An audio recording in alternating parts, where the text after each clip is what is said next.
ఈరోజు టాపిక్ ఏంటంటే యూట్యూబ్లో లాంగ్ వీడియోస్ని అప్లోడ్ చేసినప్పుడు ఎన్ని వ్యూస్కి ఎంత మనీ వస్తుందో ఈరోజు చూద్దాం.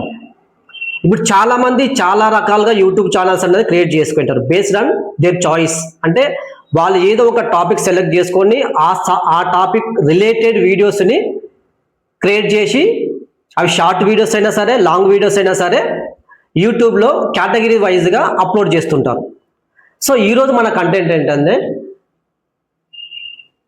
యూట్యూబ్లో మీరు ఒక లాంగ్ వీడియోని అప్లోడ్ చేసినప్పుడు ఎన్ని వ్యూస్కి ఎంత అమౌంట్ వస్తుంది అనేది చూద్దాం. ఓకే, ఇప్పుడు ఫర్ ఎగ్జాంపుల్ మీరు ఒక కేటగిరీ బేస్ చేసుకొని యూట్యూబ్లో మీరు ఒక వీడియోని అప్లోడ్ చేశారు. సో దానికి ఒక 1000 వ్యూస్ వచ్చాయనుకుందాం. సో 1000 వ్యూస్కి మీకు ఎంత మనీ వస్తుందంటే ఒక 5 రూపీస్ అనేది మీరు ఎర్న్ చేస్తారు. అండ్ మీరు ఒక 10,000 వ్యూస్ వచ్చాయనుకోండి, మీరు ఒక 50 రూపీస్ అనేది ఎర్న్ చేస్తారు. అండ్ మీకు ఒక 1 lakh వ్యూస్ వచ్చాయనుకోండి, మీకు ఒక 500 రూపీస్ అనేది ఎర్న్ చేస్తారు. అదే మీకు ఒక 1,00,000 వ్యూస్ వచ్చాయనుకోండి, మీరు ఒక 5,000 అనేది ఎర్న్ చేస్తారు. అదే మీకు ఒక 10M వ్యూస్ వచ్చాయనుకోండి, మీరు ఒక 50,000 అన్నది ఎర్న్ చేస్తారు.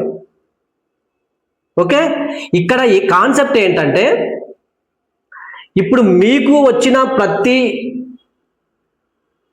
రూపీ రీచ్ అయిన ప్రతి ఒక్కరికి వస్తుంది అన్న గ్యారెంటీ అయితే ఏమి ఉండదు. మీకు ఇంతకుముందే చెప్పాను. సో మీరు యూట్యూబ్లో వీడియోస్ అప్లోడ్ చేసినప్పుడు మీ కేటగిరీ బేస్ చేసుకునే మీరు వీడియోస్ అనేది అప్లోడ్ చేస్తుంటారు.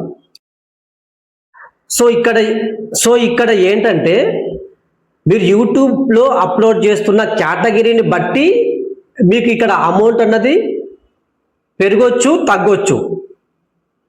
కొన్ని కేటగిరీస్కి అమౌంట్ అన్నది తక్కువ రావచ్చు, వ్యూస్ సేమ్ ఉన్నా కూడా. కొన్ని కేటగిరీస్ అన్నది అమౌంట్ అన్నది ఎక్కువ రావచ్చు based on category. So for example తీసుకుంటే మీకు బ్యాంకింగ్ సెక్టర్స్ యాడ్స్ కన్నా మీ లాంగ్ వీడియోస్ మీద పడితే మీకు ఎర్నింగ్స్ అన్నది మీకు అమౌంట్ యాడ్ కావచ్చు. అలా కాకుండా నార్మల్ యాడ్స్ కన్నా మీ లాంగ్ వీడియో మీద పడితే మీకు ఎర్నింగ్స్ అన్నవి తక్కువ ఉంటాయి. సో ఇందులో విషయం ఏంటంటే మీరు సెలెక్ట్ చేసుకున్న కేటగిరీని డిపెండ్ చేసుకునే యాడ్స్ అన్నది రన్ అవుతాయి అన్నమాట.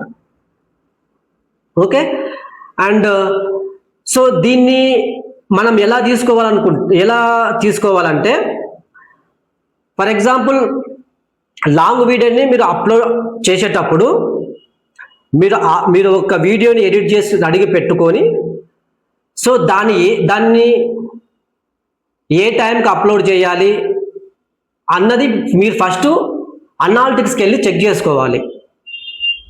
సో ఎలా చెక్ చేసుకోవాలనుకుంటే ఏ టైంలో అయితే యూజర్స్ అన్న వాళ్ళు యాక్టివ్గా ఉంటారో ఫస్ట్ ఆ కీ పాయింట్ అనేది మీరు పట్టుకోవాలి. పట్టుకున్న తర్వాత ఈ లాంగ్ వీడియోస్ని మీరు మీ ఛానల్లో అప్లోడ్ చేసినప్పుడు దానికి ఒక ప్రాసెస్ అనేది ఉంటుంది. అంటే లైక్ టైటిల్ కానీ, డిస్క్రిప్షన్ కానీ, ట్యాగ్స్ కానీ, SEO కానీ ఇవన్నీ ఒక పద్ధతిలో చేసుకుంటూ వెళ్ళినప్పుడు మీరు ఇవన్నీ చేసిన తర్వాత మీరు ఏ టైంలో అయితే యూజర్స్ అన్నారు యాక్టివ్ ఉన్నారో ఆ టైంకి మీరు దీన్ని షెడ్యూల్ చేయాలి. సో ఈ టైం గ్యాప్లో యూట్యూబ్ అన్నది ఏం చేస్తుందంటే మీ కంటెంట్కి సంబంధించిన యూజర్స్ని అన్నట్టులని రెడీ చేసి పెడుతుంది. సో రెడీ చేసి పెట్టడం వల్ల ఆ టైంకు మీరు షెడ్యూల్ చేసిన పోస్ట్ రిలీజ్ అయితే సో ఈ పోస్ట్ను వాళ్ళకి చూపించడానికి యూట్యూబ్ అనేది ట్రై చేస్తుంది అనమాట. సో అందుకనే సో మీరు లాంగ్ వీడియో అయినా షార్ట్ వీడియో అయినా అప్లోడ్ చేసిన తర్వాత వెంటనే దాన్ని మీరు పబ్లిష్ చేయకండి, దాన్ని షెడ్యూల్ చేయండి. షెడ్యూల్ చేయడం వల్ల ఏంటంటే ఎక్కువ మందికి రీచ్ అవ్వడానికి ఛాన్సెస్ ఎక్కువ ఉంటుంది. ఓకే.